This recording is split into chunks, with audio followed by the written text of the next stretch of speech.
Господин президент, спасибо за приглашение. Mr. President, thank you for the invitation to beautiful Shusha. I have seen it in ruins. I have seen it in grief when it was deprived of its homeland. I participated, in the early 2000s, in an attempt at humanitarian negotiations between Azerbaijan and Armenia, etc. So when I see such revival of the liberated territories now, I am happy for Azerbaijan.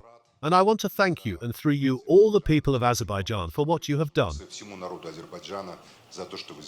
I will continue this thought. This is a very important topic, false narratives. In Russian it sounds even harsher. Narratives of lies.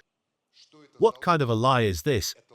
It is a lie that allows the West, as you said today, to continue to dominate peoples of the world, to continue to impose its political and historical narratives on the peoples of the world, to dictate its will to different territories. These narratives are formed there for some reason. Who lived in a certain place, which ancient historians allowed them to live there? Who has the right to dictate that, because of something someone wrote 1,000 years ago, to carry out ethnic cleansing or form their states today? So when the Azerbaijani people dealt a blow to this lie under your leadership, it was in fact the beginning of the destruction of the whole system, a system of deception which was formed throughout the 20th century on the ruins of the Ottoman Empire, on attempts to destroy the Russian Empire, on attempts to create nations subordinated to Western masters. I have a question regarding the fate of the South Caucasus. A very large number of my Azerbaijani friends come from Western Azerbaijan, where the ashes of their ancestors lie in the ground for dozens, perhaps hundreds of generations, and they are deprived of the opportunity to visit their historical homeland, where Azerbaijanis and indeed people of different religions and belonging to different nations lived for thousands of years. There probably have been wars and conflicts there, but these territories have never known ethnic cleansing. Almost 300,000 Azerbaijanis were expelled from the territory of Western Azerbaijan and Armenia after the collapse of the Soviet Union. They say that this process actually started back in the 1980s. I have heard different things about that. But I don't want to bring any additional intonations here, as you said, as a continuation of the past. The future belongs to humanitarian cooperation. I have a question to you. Is it possible? Can we live up to such a situation when Azerbaijanis can visit their homeland at least as guests? Maybe even someone will want to live there. I have friends, and they are elderly people who still remember living on the shores of Lake Goycha, or Sevan in Armenian. Many of them speak Armenian, by the way, but today they are deprived of this opportunity. I know Armenians who probably want to come to Azerbaijan in the same way, which for many of them has been their homeland for many generations. So how do you see this process of humanitarian exchange, a restoration of justice, a restoration of the true integrity of the Caucasus with its Caucasian traditions, and the absence of ethnic cleansing? This applies to Georgia for me as well. Here my position is unchanged. Every Georgian must return to the lands from where they were expelled. I say this boldly as a Russian citizen. Will this process move off the ground? Will this process move forward? Will Azerbaijanis see their homeland on the territory of Western Azerbaijan? Увидят ли азербайджанцы свою родину на территории Западного Азербайджана?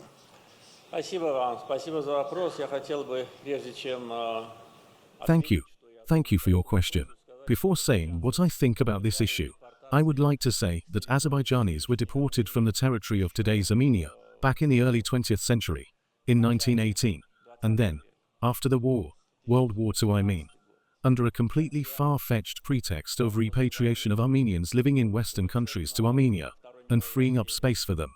Then in the 1940s and 50s, several decrees were adopted by the Soviet government, the leadership of the country, as hundreds of thousands were deported then to the Kara-Araz lowland, a place completely unfit for life and completely different in terms of the natural and climatic conditions from Zangezur, Goycha, and other territories of Western Azerbaijan, where they used to live before. That is, many of them simply could not stand it and died. But also, of course, the ethnic cleansing of the late 1980s, which is when everything started. Because many people, again, going back to the comments you made at the beginning of your question about the narratives of lies, it was all hushed up in the media of the West, including Russia, the Russia of the 1990s. It was silenced. There was 100% lopsided approach to maintaining the false narrative of Armenia. When the barbaric deportation of Azerbaijanis from the territory of Armenia, Gafan district and others, was completely hushed up. And that's basically where it all started. It was the spark that later turned into a huge fire. So our people experienced all the hardships of deportation. As for your question specifically, I am deeply convinced that this day will surely come.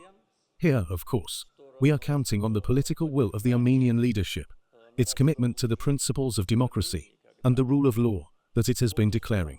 You know, even before the anti-terror operation was carried out last September, we had repeatedly invited representatives of the Armenian population of Karabakh to meetings in order to talk to them.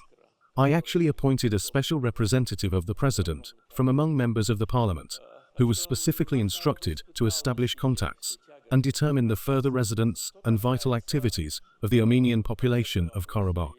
The first meeting with representatives of the Armenians of Karabakh took place on the territory we did not control at the time, in Khojaly, at the base of the Russian peacekeeping contingent. But at that time, we also proposed that the next meeting should be held on the territory under our control. But the then separatist regime refused to do so, and over the course of several months, we invited them to meetings twice, but they refused on both occasions. After that, many international actors who tried to participate in the process approached us with the question, how will their livelihood be organized? And then we had to just put the reintegration project just on the internet. And it is available. I believe that many people interested in this problem are already familiar with it. Everything was clearly laid out there. Under what conditions they can stay there, on the territory of Azerbaijan, on the condition of the adoption of citizenship. The way to achieve this and the conditions for obtaining work and residence permits were also laid out. So there are no other forms of how a citizen of another country can live permanently in a different country. But that was also refused. So we were as constructive as possible in terms of ensuring the security and livelihoods of those people of Armenian nationality who lived in Karabakh, which was not under our control at the time. When we secured control over it and put an end to separatism on September 20, we held several meetings with representatives of the Armenian population again, but there was no result again. This is concerning our approach. And naturally, we expect exactly the same approach from the Armenian government. We expect them to make a clear statement on how the Azerbaijanis expelled from the present-day territory of Armenia, from Western Azerbaijan, or the descendants of those who were expelled, can return to their historical lands, visit them, or live on these lands. Moreover, according to our reliable information, 90% of villages inhabited by Azerbaijanis have no life in them now. That is, they are empty.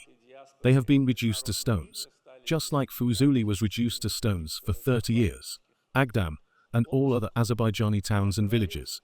Some villages there are inhabited by Armenian population. This is why I deeply believe that this day will definitely come. And when I spoke about it many times, of course, the international world, controlled by the Armenian diaspora, began to accuse me of almost cherishing thoughts of an invasion. I was saying, we will not go there in tanks, we will go there in cars. I still say that now. I think that this is one of the messages that the sponsors of today's Armenian regime, especially in Paris and other Western capitals, should convey to them very clearly. They are now imagining themselves to be the most advanced Europeans. Let them demonstrate what is characteristic of the European Union: protection of ethnic minorities, their language, their history, their culture. Let them demonstrate this in practice, not in words. I think that Azerbaijan's wish, or Azerbaijan's actions, will not be enough here. I believe that it would be good if international media organizations and international non-governmental organizations get involved in this issue, because the number of Azerbaijanis expelled from Western Azerbaijan and their descendants in Azerbaijan today accounts for millions. This, if we take the regional context of Azerbaijan, is the largest region in terms of population. Скажем, если взять региональный, контекст Азербайджана, то это самый большой регион по населению.